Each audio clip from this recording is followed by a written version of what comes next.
Molim vas da nam se kratko predstavite. Ja sam Ana Mikulčić, bivša učenica srednje škole Bedekućina, znači medicinski smjer. Volonter sam Hrvatskog crvenog križa, radim kao medicinska sestra u medicinsku traumatologiju i studiram upravljanje u kriznim uvjetima. Koje bi vas 3 riječi okarakterizirale? Empatičnost, tvrdoglavost, veselo. Što mislite o tome da ste odabrani za uzor? Ovo mi je neugodno. Ne mislim, ne smatram sebe kao uzorom nekome, ali drago mi je, čast, velika čast. Zašto ste uopće upisali medicinsku školu? Pa radi želje da pomognu nekome, pomognu ljudima. Jeste li od početka školovanja znali da ćete se baviti humanitarnim radom? Pa zapravo nisam od početka školovanja znala ću se baviti ovim humanitarnim ovakvim dijelom rada, djelokrugom rada. Znala sam da želim biti s ljudima, da im želim pomoći na neki način i želim se baviti medicinskim poslom, naravno.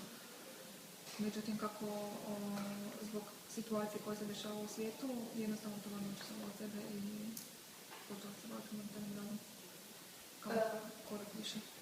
Kako je započeo taj humanitarni rad i gdje ste bili? Započeo prije nekoliko godina, nakon što sam se uključila u odjel Crvenog križa, odjel za pripremu i odgovor na katastrofe. Bila sam na različitim treninzama, što nacionalnim, što međunarodnim, znači po cijeloj Hrvatskoj, Austriji, Njemačkoj.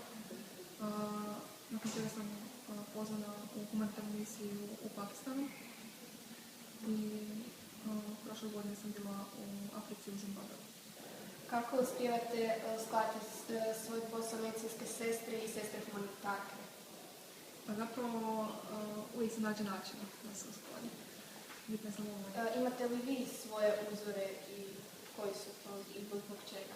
Pa teško je reći, zato je puno tu uzor. Zapravo svaki dobar čovjek je uzor. Znači kreneš i od profesora koji su utjecali na mene, od roditelja, od odgoja, od nekih ljudi koji su možda samo prošli kroz život. Svaki čovjek ostavi trag na vama, svako iskustvo. Da li imate neki životni moto i koji? Pa zapravo nemam neki životni moto, ali uvijek mi je u glavi jedna rečenica jedne naše profesorice, Majde Brlić. Svakom čovjeku prilazi kao da je dobar. Dok se dokaže suprotno. Hvala.